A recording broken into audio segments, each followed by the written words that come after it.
So welcome everyone, welcome to Civil Centric. पिछले lecture में हमने कुछ बेसिक लेवल के कुछ न्यूमेरिकल सॉल्व किए थे। जो कंसेप्ट हमने पढ़े हैं, जो बेसिक प्रॉपर्टीज पढ़ी थी सॉइल की, और उसके बाद उन प्रॉपर्टीज को आपस में इंटर रिलेट किया था, कोरिलेट किया था। उससे रिलेटेड कुछ बेसिक न्यूमेरिकल्स हमने सॉल्व किए थे। उसी सीरीज को आगे बढ़ाते हैं और कुछ और अच्छे क्वेश्चन सॉल्व करने की कोशिश करते हैं कि किस तरीके के क्वेश्चंस गेट में आपके पूछे जा सकते हैं या इनफैक्ट पूछे गए हैं। वो सारी चीजें आपको इन क्वेश्चंस के थ्रू आपको समझ में आती जाएंगी। प्लस जो कंसेप्ट हम लोग पढ़ चुके हैं वो कंसेप्ट का कहीं ना कहीं पे एक रिवीजन आपका हो जाएगा इन न्यूमेरिकल्स को सॉल्व करने के दौरान। तो देखते हैं क्वेश्चन नंबर 8। क्वेश्चन नंबर 7 तक हम ऑलरेडी कर चुके थे। क्वेश्चन नंबर 8 को देखते हैं। और कहीं ना कहीं ये क्वेश्चन हालांकि गेट का है, गेट में पूछा गया था ये क्वेश्चन, और इस टाइप का क्वेश्चन हम पिछले लेक्चर में भी कर चुके थे। जरा देखिए क्या है। The natural water content of the soil sample was found to be 40%। मैंने आपको बताया था कि शुरुआत में जब हम न्यूमेरिकल सॉल्व करें किसी भी सब्जेक्ट के लिए, तो क्वेश्चन में जो डेटा दे रखा है ना, उसको हम साइड में लिख लें, एक एक लाइन पढ़ते जाएं और उस लाइन में, उस स्टेटमेंट में क्या क्या डेटा मुझे दिया हुआ है वो लिखते चले। तो पहला लाइन देखा तो उसमें लिखा है water content of this sample is 40%। यही तो लिखा हुआ है। The specific gravity is 2.7। क्योंकि सिर्फ स्पेसिफिक ग्रेविटी लिखा हुआ है, मतलब ये specific gravity of the solids है। And the void ratio is 1.2। Void ratio है 1.2।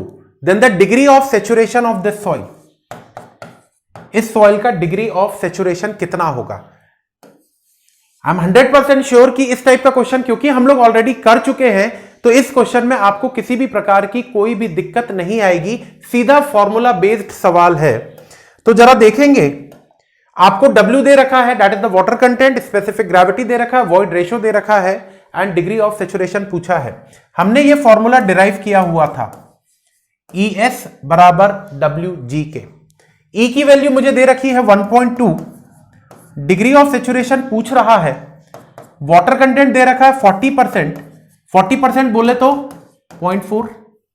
कोई भी वैल्यू परसेंटेज में ना रखें, उसको न्यूमेरिकली कन्वर्ट कर लें। 40% मतलब 0.4, और स्पेसिफिक ग्रेविटी है 2.7। बताए भाई। तो अगर आप देखेंगे तो ये हो रहा है 1.2 इंटू डिग्री ऑफ सेचुरेशन, 27 चौक 108 होता है, और 1 2 के बाद 0 लग जाएगा, तो 1.08 हो जाएगा। बोलो। तो यहां से S जो आपका है ये आ जाएगा 1.08 डिवाइडेड बाय 1.2। 1.08 डिवाइडेड बाय 1.2, तो the degree of saturation will be equal to 1.08 divided by 1.2, तो it is coming out to be 0.9। That is 90%। 90% बोले तो D is your correct answer. सीधा सिंपल सी बात, कुछ भी इसमें करना नहीं था। ये फॉर्मूला मेरे पास है, इस फॉर्मूले में वैल्यू डाल देंगे, आंसर आ जाएगा। आई होप कि अब क्वेश्चन आपको क्लियर हो गया होगा। कुछ भी ऐसा कंसेप्चुअल नहीं था इस क्वेश्चन में। बोले भैया क्लियर। चलिए अगले क्वेश्चन पे आते हैं। क्वेश्चन नंबर 9 गेट का सवाल है। अ सैचुरेटेड सॉइल मास, ध्यान से देखना सवाल को, सवाल में क्या लिख रहा है ध्यान से देखें जरा। अ सैचुरेटेड सॉइल मास, सॉइल सैचुरेटेड है बोल दिया है उसने पहली लाइन में ही। सैचुरेटेड है मतलब मुझे एक बात समझ में आ गई है कि इस सॉइल का डिग्री ऑफ सेचुरेशन 100% है, और 100% मतलब S की वैल्यू कितनी हो जाएगी, 1 के बराबर हो जाएगी। Has a total density of 22 kilo newton पर मीटर क्यूब। यहां पे थोड़ा सा कंफ्यूजन हो सकता है आपको, जरूरी नहीं हो रहा होगा, लेकिन कुछ स्टूडेंट्स को यहां पे कंफ्यूजन हो सकता है। क्या कंफ्यूजन होगा बताऊंगा मैं। टोटल डेंसिटी ये क्या होता है सर, ऐसा तो आपने बताया ही नहीं हमको कभी। आपने तो हमको बल्क डेंसिटी बताया है, ड्राई डेंसिटी बताया है, सैचुरेटेड डेंसिटी बताया है, सबमर्ज्ड डेंसिटी बताया है, and unit weight of the solids बताया है। आपने तो ऐसा टोटल डेंसिटी नाम की कोई भी चीज नहीं बताई। ठीक है, नहीं बताई मैंने। चलिए जो दिया है वो लिखो जरा, अभी आपको ऑटोमेटिकली चीजें समझ में आएंगी। टोटल डेंसिटी की वैल्यू कितनी बोल रहा है वो, 22 किलो न्यूटन पर मीटर क्यूब। ठीक है, सॉइल सैचुरेटेड है, पहला ही शब्द लिखा हुआ है, अ saturated soil mass, that means I can say that इस सॉइल का डिग्री ऑफ सैचुरेशन 1 है। The water content is 10%, water content 10% दे रखा है, मतलब 0.1 के बराबर। The bulk density and the dry density of this soil is, आपको इस सॉइल की बल्क डेंसिटी बतानी है और ड्राई डेंसिटी बतानी है। देखिए, दो चीज मैं आपको यहां पे थोड़ा सा क्लियर कर दूं। आपको कंफ्यूजन ये हो सकता है कि सर यहां पे तो डेंसिटी शब्द लिखा हुआ है, बल्क डेंसिटी और ड्राई डेंसिटी, और सर आपने हमको यह बताया था कि जब डेंसिटी शब्द लिखा रहता है तो उसका यूनिट तो ग्राम पर सेंटीमीटर क्यूब या फिर केजी पर मीटर क्यूब होता है। लेकिन सर ऑप्शन में तो हमको जो यूनिट्स दिख रही हैं वो किलो न्यूटन पर मीटर क्यूब की है। तो आपका डाउट 100% सही है कि हां, डेंसिटी की यूनिट तो ग्राम पर सेंटीमीटर क्यूब या फिर केजी पर मीटर क्यूब होती है। लेकिन कई बार सॉइल मैकेनिक्स में आपको इस तरीके की सिचुएशन से सामना करना पड़ सकता है कि क्वेश्चन में डेंसिटी लिखा हुआ है लेकिन आंसर में वो यूनिट वेट की वैल्यू बता रहा है। मत कंफ्यूज होना, यह बात 100% तय है कि डेंसिटी और यूनिट वेट में फर्क होता है, लेकिन सॉइल मैकेनिक्स में कई बार इस तरीके की सिचुएशन आपको मिलेंगी कि लिख डेंसिटी रहा है और आंसर यूनिट वेट का दे रहा है, या हो सकता है यहां पे यूनिट वेट लिख दे और आंसर डेंसिटी का दे दे। मत होना कंफ्यूज। ऑप्शंस देखो, किलो न्यूटन पर मीटर क्यूब में पूछ रहा ना, तो हम किलो न्यूटन पर मीटर क्यूब में निकालेंगे, जो निकलेगा वो यूनिट वेट रहेगा, लेकिन इनका मान रखने के लिए, इनका सम्मान रखने के लिए हम उसको डेंसिटी बोल देंगे। होती नहीं है ये डेंसिटी, हम बोल देंगे।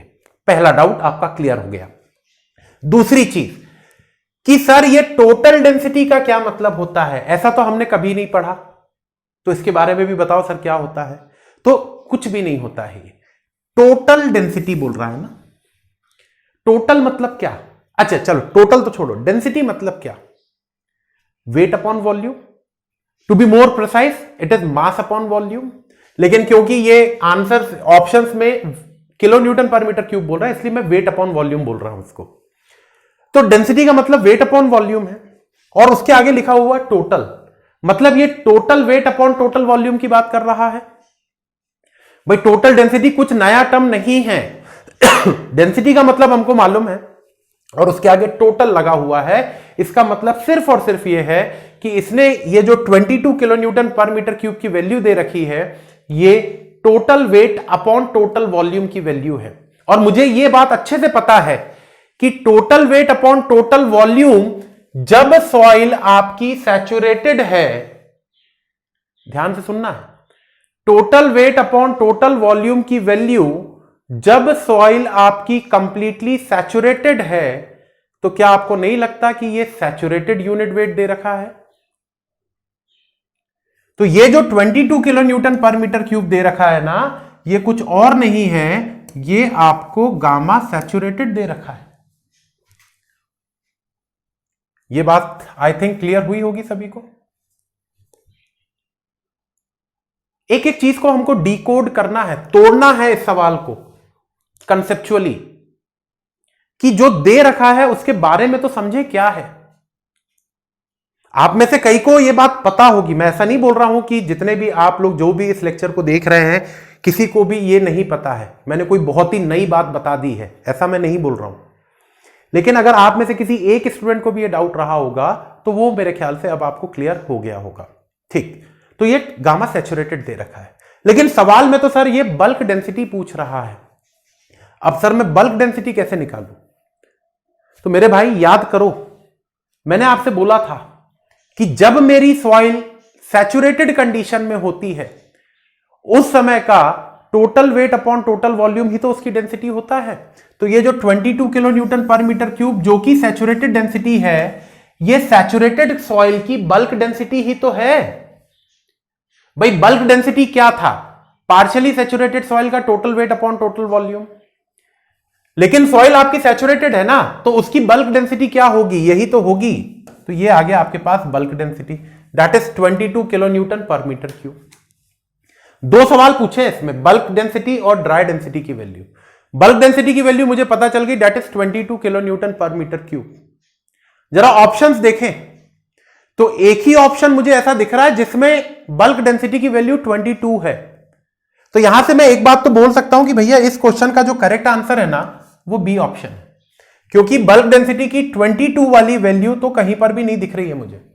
तो the correct answer is B option. लेकिन हम ड्राई यूनिट वेट भी निकालना सीखें, क्योंकि इनने ड्राई यूनिट वेट बोला है। हाँ, यह बात तय है कि करेक्ट आंसर 22 होगी, बी ऑप्शन हो चुका है। गेट की परीक्षा में अगर आप बैठे होते तो नहीं करना था, ड्राई डेंसिटी मत सॉल्व करते, क्योंकि सर एक ही जगह तो है 22 की वैल्यू, तो ऑप्शन तो बी ही रहेगा। लेकिन क्योंकि अभी हम सीखने की स्टेज पे हैं, अभी हम एग्जाम नहीं दे रहे हैं, तो हम ड्राई डेंसिटी की भी वैल्यू निकाल के देखें भाई क्या होती है, ड्राई डेंसिटी कितना आएगा जरा देखते हैं। एक बात याद करिएगा, मैंने आपको एक बात बताई थी या नहीं बताई थी, तो अब बता दे रहा हूं, जरा देखेंगे। मैंने बल्क डेंसिटी का क्या मतलब बोला था? मैंने बल्क डेंसिटी का मतलब बोला था wait upon total volume, bulk unit weight का। और ड्राई यूनिट वेट का मतलब मैंने बोला था wait of the solids upon total volume. मेरे पास 4 हथियार हैं मैथ्स के, प्लस माइनस डिवाइड मल्टीप्लाई, जिसमें से डिवाइड और मल्टीप्लीकेशन दो ऐसे ऑप्शन होते हैं जिसको आप बेधड़क यूज करो, कुछ ना कुछ तो मिलेगा ही मिलेगा। जरा इन दोनों को डिवाइड कर दो, इन दोनों को डिवाइड कर दे जरा, तो गामा अपॉन गामा डी मिल जाएगा डब्ल्यू अपॉन डब्ल्यू एस। इस W को क्या मैं W W plus W S लिख दूं, और नीचे में डब्ल्यू एस है। भाई टोटल वेट तो weight of the water plus weight of the solids ही होता है, हवा का वेट तो हम कंसीडर करते नहीं थे। तो gamma upon gamma D, denominator क्योंकि सेम है तो इसको मैं लिख सकता हूं W W upon W S plus 1। और W W upon W S मुझे पता है that is the water content of the soil. तो मैं काम करता हूं, अब गामा अपॉन गामा डी को गामा अपॉन गामा डी बन जा रहा है W प्लस 1। खत्म हो गई कहानी, क्योंकि आपसे ड्राई डेंसिटी भी पूछ रहा था ना। गामा की वैल्यू मेरे पास है 22 upon gamma D is equal to water content की वैल्यू है 0.1 प्लस 1। तो गामा डी की वैल्यू देखिए कितनी आ रही है, 22 upon 1.1 that is 20 kilo newton पर मीटर क्यूब। आनी भी चाहिए थी, क्योंकि मैंने पहले ही ऑप्शन बता दिया था आपको, बी ऑप्शन करेक्ट होगा। तो ये मेरे पास गामा डी की वैल्यू आ गई, और ये मेरे पास बल्क डेंसिटी की वैल्यू आ गई। क्वेश्चन खत्म हो गया। 2 नंबर का क्वेश्चन था गेट में। क्लियर? चलिए अगला क्वेश्चन देखते हैं क्या बोल रहा है भैया, जरा देखें। The dry density of the soil is 1.5 ग्राम पर सेंटीमीटर क्यूब। सीसी बोले तो सेंटीमीटर क्यूब होता है। क्या दे रहा है, चलिए लिखते चलते हैं। Dry density of the soil is 1.5 ग्राम पर सेंटीमीटर क्यूब। ठीक। If the saturation water content, ध्यान से सुनिएगा, ये कुछ नया दिखा हमको सवाल में। If the saturation water content, ये क्या है सर? ऐसा तो नहीं पढ़ा हमने कभी, हमने तो वाटर कंटेंट पढ़ा है, सैचुरेशन वाटर कंटेंट नहीं पढ़ा हमने कभी। तो अब पढ़ लेते, कुछ नया नहीं है ये। जब सॉइल सैचुरेटेड है उस समय का वाटर कंटेंट 50% है। सैचुरेशन वाटर कंटेंट का मतलब यही है कि जब मेरी सॉइल फुल्ली सैचुरेटेड है उस समय का वाटर कंटेंट 50% का है। तो सैचुरेशन 100% है और water content 50%, that is 0.5। Then it's saturated density that is gamma sat and submerged density that is gamma dash. ये 2 वैल्यू मुझे निकालनी है। क्या मैं निकाल सकता हूं ये 2 वैल्यूज? क्या कोई तरीका है जिसके बेस पे मैं गामा सैचुरेटेड और गामा डैश निकाल लूं? एक चीज इस क्वेश्चन को सॉल्व करने से पहले मैं आपको बता देता हूं, आप में से हो सकता किसी को यह कंफ्यूजन हो सकता है कि सर ये डिग्री ऑफ सैचुरेशन और वाटर कंटेंट सेम चीज नहीं होती क्या? क्योंकि डिग्री ऑफ सैचुरेशन भी पानी के बारे में बात कर रहा है और वाटर कंटेंट भी पानी के बारे में बात करता है, तो क्या सर ये दोनों सेम नहीं होते हैं क्या? आप बोलोगे नहीं, ये दोनों सेम नहीं होते हैं। डिग्री ऑफ सैचुरेशन बताता है वॉइड्स में कितना पानी है, volume of water upon volume of voids. Water content बताता है सॉलिड के वेट के कंपैरिजन में पानी का वेट कितना है, W upon W S. Degree of saturation volume का रेशो है, वाटर कंटेंट वेट का रेशो है। कैसे सेम हो सकता है दोनों चीजें? अगर मेरी सॉइल 100% सैचुरेटेड है तो इसका यह कतई गारंटी नहीं है कि वाटर कंटेंट भी 100% होगा।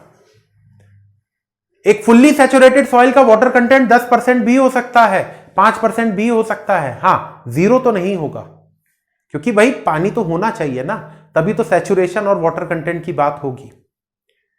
तो अगर मेरी सॉइल का वाटर कंटेंट 100% है तो इसकी यह गारंटी नहीं है कि वाटर कंटेंट भी 100% होगा।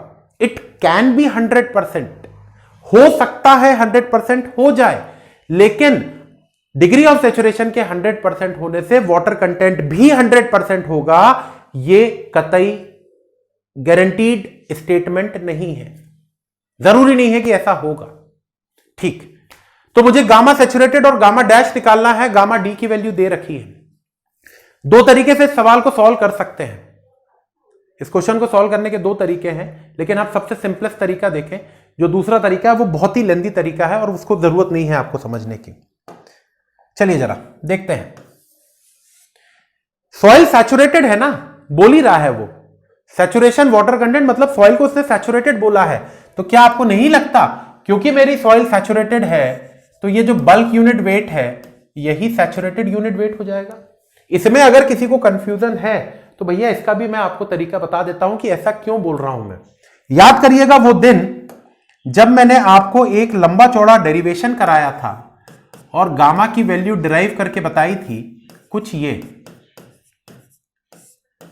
Gamma W into G plus E S upon 1 plus E. यहीं से तो मैंने एक डेरिवेशन बताया था आपको। इसी के आगे की एक कहानी याद करिए कि अगर सॉइल आपकी फुल्ली सैचुरेटेड है तो ये जो गामा था ना, यही तो गामा सैचुरेटेड बन जाता था और मेरे पास एक नया फॉर्मूला आ जाता था कि गामा सैचुरेटेड, इस फॉर्मूले में एस को 1 कर देंगे तो gamma W G plus E upon 1 plus E. ये सिर्फ आपका कंफ्यूजन दूर करने के लिए बताई मैंने कि अगर सॉइल सैचुरेटेड है ना तो जो बल्क यूनिट वेट होता है वही उसका सैचुरेटेड यूनिट वेट है, क्योंकि सॉइल सैचुरेटेड है मेरे भाई। और सॉइल अगर सैचुरेटेड है तो एस की वैल्यू 1 है और एस की वैल्यू 1 है तो इस फॉर्मूले में अगर एस को 1 कर दोगे तो ये गामा सैचुरेटेड में कन्वर्ट हो जाएगा और एस की वैल्यू 1 हो जाएगी। क्लियर हो गई बात? ये अगर ये क्लियर हो गया तो ये सवाल खत्म है। अब आप बोलोगे कैसे खत्म हो गया सर ये सवाल? तो देखो जरा, खत्म कर देते हैं। गामा डी की वैल्यू मुझे क्वेश्चन में दे रखी है 1.5 ग्राम पर centimetre cube. Degree of saturation 100% दे रखा है, that is 1, and water content 50% दे रखा है, दैट इज 0.5। क्योंकि मेरी सॉइल फुल्ली सैचुरेटेड है, सिंस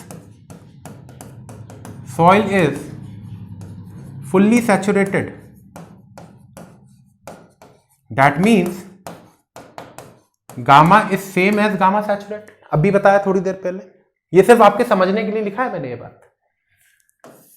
क्वेश्चन जब सॉल्व करेंगे एग्जाम में तो इतना लंबा चौड़ा नहीं करना है, वहां पे तो फटाफट करना है। यहां तो मैं आपको सिखाने के लिए, आपको समझाने के लिए इतना लंबा चौड़ा काम बता रहा हूं, इतना ज्यादा डिटेल में आपको इसका सोल्यूशन बता रहा हूं। इतना डिटेल में आपको एग्जाम में नहीं करना है। तो भाई एक बात बताइए, अभी थोड़ी देर पहले मैंने एक रिलेशन डिराइव किया कि gamma upon gamma D is equal to 1 plus W. क्योंकि जो गामा है वही गामा सैचुरेटेड है, तो क्या मैं इसको ऐसा लिख दूं? कोई दिक्कत है? Since soil is fully saturated, तो ये जो फॉर्मूला था ना, क्या मैं इस फॉर्मूले को ऐसा लिख दूं? Gamma saturated upon gamma D is equal to 1 plus W, क्योंकि गामा ही गामा सैचुरेटेड बन जा रहा है तो गामा की जगह पे गामा सैचुरेटेड कर दिया। यही तो निकालना था मुझे, निकाल देते हैं। Gamma saturated upon gamma D that is 1.5 is equal to 1 plus W that is 0.5। तो ये भी बच गया 1.5, ये भी है 1.5, 1.5 और 1.5 का मल्टीप्लीकेशन जब होगा तो यहां से आप देखेंगे कि आपके पास गामा सैचुरेटेड कितना आ गया, 1.5 ये रहा और नीचे वाला 1.5 भी इससे जाके मल्टीप्लाई हो जाएगा तो 2.25 ग्राम पर सेंटीमीटर क्यूब। ये आंसर आ गया आपका। बोले भैया, ये तो एक आंसर आया, गामा डैश भी पूछा है सवाल में। और अगर आप याद करो तो भाई गामा डैश का एक रिलेशन मैंने आपको डिराइव करके बताया हुआ था, अगर याद हो तो। नहीं याद है तो पुराने लेक्चर्स वापस से देखेंगे आप। Gamma dash is equal to gamma saturated minus gamma W, बताया था कि नहीं बताया था? डिराइव भी किया था इसको हमने। गामा सैचुरेटेड तो आ चुका है ना भाई मेरे पास 2.25, पुटअप कर दो ग्राम पर सेंटीमीटर क्यूब। अब फिर से वो कहानी दोबारा से रिपीट करूंगा कि यहां पर गामा डब्ल्यू कितना पुटअप करोगे, 9.81, 1 या फिर 1000। तो सिंपल सी कहानी, क्योंकि सर ये पूरी कहानी ग्राम सेंटीमीटर क्यूब में चल रही है और गामा डब्ल्यू की वैल्यू ग्राम पर सेंटीमीटर क्यूब में 1 ग्राम पर सेंटीमीटर क्यूब होती है, ऐसा आपने बताया था। तो वो आप यहां पर लिख देंगे। तो 2.25 माइनस 1 दैट इज 1.25 ग्राम पर सेंटीमीटर क्यूब। ये आ गया गामा डैश की वैल्यू, ये हो गया आपका दूसरा आंसर। ये हो गई कहानी खत्म। गामा सैचुरेटेड पूछा था वो ये निकल गया, गामा डैश पूछा था ये निकल गया, 2.25 और 1.25। तो ऑप्शन देख लेते हैं कौन सा सही है। तो मेरे ख्याल से ये सी ऑप्शन आप बोल सकते हैं कि सर ये सी ऑप्शन करेक्ट है, 2.25 एंड 1.25 ग्राम पर सेंटीमीटर क्यूब। क्लियर है बात यहां तक? चलिए तो नेक्स्ट क्वेश्चन पे आते हैं और नेक्स्ट क्वेश्चन को समझते हैं कि अगला क्वेश्चन क्या है, जरा देखें। यह भी एक बड़ा अच्छा सा क्वेश्चन है, गेट का सवाल है ये। The ratio of, question number 11, the ratio of saturated unit weight to the dry unit weight is 1.25। जो दिया है वो लिख लें जरा। The ratio of saturated unit weight to the dry unit weight, गणित में तो ऐसे ही लिखेंगे ना इसको, the ratio of saturated unit weight to dry unit weight. ये 2 बार आ गया है, इसको आप कैंसिल कर दें, ऐसा है। The ratio of saturated unit weight to dry unit weight is 1.25। तो भैया गणित में रेशियो का मतलब तो यही पढ़ा है हमने 5वीं 6ठी क्लास में। Gamma saturated upon gamma D, इसकी वैल्यू दे रखी है 1.25 के बराबर। If the specific gravity of the solids is 2.56, calculate the void ratio of the soil. आपको सॉइल का वॉइड रेशियो निकालना है। क्या करेंगे भैया इसमें? गामा सैचुरेटेड और गामा डी का रेशियो दे रखा है। इस टाइप का तो हमने ऐसा कोई कहानी नहीं पढ़ी अभी कि गामा सैचुरेटेड और गामा डी का क्या मतलब होता है सर। लेकिन गामा सैचुरेटेड का मतलब तो पता है ना मुझे, गामा डी का मतलब तो पता है ना मुझे। तो इनकी जरा वैल्यू सब्स्टिट्यूट करें, जरा देखेंगे। गामा सैचुरेटेड का फॉर्मूला याद करो भैया, वो क्या था? Gamma W G plus E upon 1 plus E, ऐसे ही कुछ डिराइव किया था गामा सैचुरेटेड का formula, divided by gamma D का फॉर्मूला याद करें तो वो था G gamma W upon 1 plus E. ये तो आई होप कि आप सबको याद होगा। इसी का तो रेशियो 1.25 दे रखा है। तो जरा देखिए, कुछ काटा पीटी मचाइए जरा यहां पर। गामा डब्ल्यू से गामा डब्ल्यू, 1 प्लस ई से 1 प्लस ई गायब हो चुका है। और जब ये दोनों चीजें गायब हो चुकी हैं तो जरा देखो इसके बाद अब बचा क्या? क्वेश्चन ही खत्म हो गया। ये तो क्या बचा मेरे पास? g plus E upon G is equal to 1.25। Cross multiply वगैरह कर दो तो g plus E is equal to 1.25 G को इस साइड ले जाइए तो e is equal to 0.25 G की वैल्यू 2.56 दे रखी है।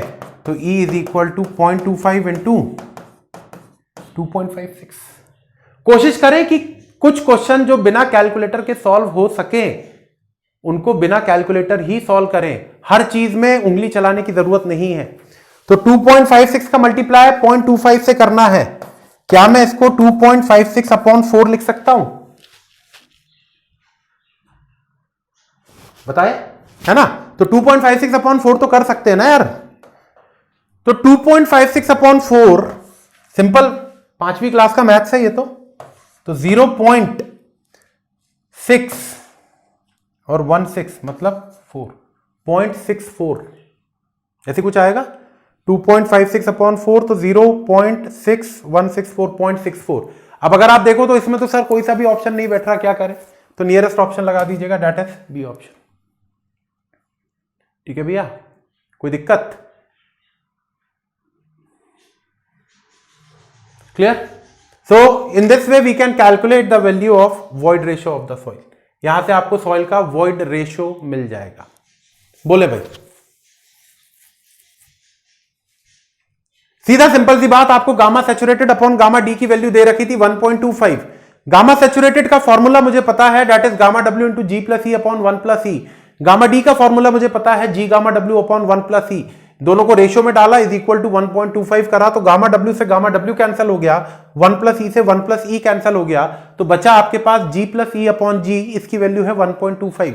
क्रॉस मल्टीप्लाई किया तो G plus E is equal to 1.25 G, इस जी को इस साइड ले जाओगे तो E is equal to 0.25 G, और 0.25 इंटू जी, जी की वैल्यू 2.56 दे रखी है। इसको अगर क्रॉस चेक करना है तो एक बार आप कैलकुलेटर भी चला लेना, कोई दिक्कत नहीं है। तो ये 0.64 आपका आंसर आ जाएगा।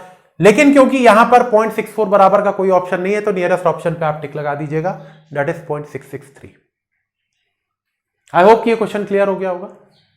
चलिए, तो देखिए ये क्वेश्चन जो हम लोग कर रहे हैं ना, इन क्वेश्चन से सिर्फ और सिर्फ हमारा मकसद क्या है? क्वेश्चंस को करेंगे तो कंसेप्ट वापस से रिवाइज होगा, प्लस एक कॉन्फिडेंस आएगा आपके अंदर में कि हाँ, कि जो हमने पढ़ा था थियरी में, जो फॉर्मूले हमने पढ़े थे, वो फॉर्मूले, वो थियरी मैं क्वेश्चंस में किस तरीके से अप्लाई कर सकता हूं। तो आई होप यहां तक के क्वेश्चंस आपको क्लियर हुए होंगे। नेक्स्ट लेक्चर में हम लोग कुछ और क्वेश्चंस के साथ मिलेंगे और देखेंगे कि किस तरीके से क्वेश्चंस को सॉल्व किया जा सकता है। तब तक प्लीज इन क्वेश्चंस को दोबारा एक बार खुद से सॉल्व करके देखें। सॉल्यूशन मैंने आपको बता दिया है, डिटेल एक्सप्लेनेशन मैंने आपको दे दिया है, लेकिन इस सॉल्यूशन को देखे बिना इस क्वेश्चन को या इससे पहले वाले जो भी क्वेश्चंस थे उन क्वेश्चंस को खुद से भी सॉल्व करके देखें। एक कॉन्फिडेंस डेवलप होगा आपके अंदर में। नेक्स्ट लेक्चर में मिलेंगे कुछ और क्वेश्चंस के साथ, तब तक प्लीज फिर से पढ़िए एंड देन फिर कॉन्फिडेंस के साथ आइए अगले लेक्चर में कुछ नए क्वेश्चंस करने के लिए। Thank you.